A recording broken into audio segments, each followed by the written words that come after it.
Hyderabad metro రైలు పేరుతో రేవంత్ రెడ్డి కిషన్ రెడ్డి డ్రామాలు ఆడుతున్నారని, కిషన్ రెడ్డి ఇచ్చినట్టు రేవంత్ రెడ్డి తీసుకొచ్చినట్లు వ్యవహరిస్తున్నారని కేటీఆర్ విమర్శించారు.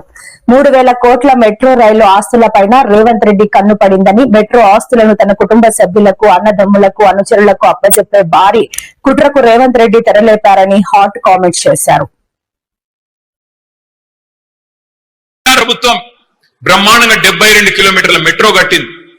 ఆ తర్వాత మొత్తం టెండర్ ప్రక్రియ పూర్తి చేసింది. మెట్రోకి రాయదుర్గం మీ శేర్లింగంపల్లి కాన్స్టిట్యున్సీ నుంచి ఎయిర్పోర్ట్ దాకా పోతూ మధ్యలో రాజేంద్ర నగర్ కాన్స్టిట్యున్సీలో కూడా 3 స్టాపులు పెట్టి ఇక్కడికెళ్ళి అక్కడ దాకా పట్టణం పెరుగుతున్నది, ట్రాఫిక్ పెరుగుతున్నది. మరి ఆ ట్రాఫిక్ సమస్య ఉండొద్దని చెప్పి 2023 జూన్ జూలై ప్రాంతంలో టెండర్ పూర్తి చేసి మొత్తం మెట్రో రెడీగా కొబ్బరికాయలు కొట్టి స్టార్ట్ చేసినాం. ఈయన రాగానే వచ్చి తీసుకున్న మొట్టమొదటి తుగ్లక్ నిర్ణయం మెట్రో రద్దు, ఎయిర్పోర్ట్ మెట్రో రద్దు.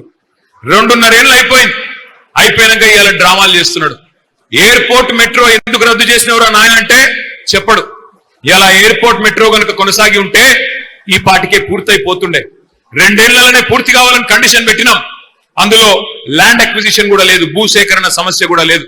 ఔటర్ రింగ్ రోడ్డును అంటుకొని బ్రహ్మాండంగా ఎయిర్పోర్ట్ దాకా మధ్యలో బుద్దివేలులో, నార్సింగిలో స్టాపులు పెట్టి ట్రాఫిక్ సమస్య తగ్గాలే, హైదరాబాద్ పెరగాలే అనే ఉద్దేశంతో మనం ఒక నిర్ణయం తీసుకున్నాం. ఇవాళ మీ అందరికీ నేను ఒకటే మాటిస్తా ఉన్నా, ఈయన వల్ల ఏమి కాదు. ఇప్పుడు కొత్త డ్రామాలు ఆడుతున్నాడు. లకడికాపూల్ నుంచి పటాన్ చెరువు వరకు మెట్రో మనం ప్రతిపాదిస్తే భారతీయ జనతా పార్టీ ప్రభుత్వం వాళ్ళు ఇయ్యలే. ఎక్కడనో ఉత్తరప్రదేశ్ లో చిన్న చిన్న పట్టణాలకు ఇచ్చినారు. కానీ మనకు లకడికాపూల్ నుంచి పటాన్ చెరువు వరకు 36 కిలోమీటర్లు పెడితే ఇంట్లో ట్రాఫిక్ లేదు, ఇంట్లో ఎక్కటోళ్ళు లేరు అని చెప్పి మనకు బీజేపీ సహకరించలేదు. కానీ ఇవాళ డ్రామాలు ఆడుతున్నారు రేవంత్ రెడ్డి గారు, కిషన్ రెడ్డి గారు ఇద్దరు కలిసి.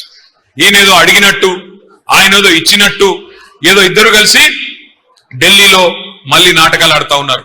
ఒక మొత్తం రాష్ట్ర ప్రజల మీద రుద్దిండు రేవంత్ రెడ్డి. ఆయన ఏ స్కీమ్ తెచ్చినా దాని వెనుక ఒక స్కామ్ ఉంటది.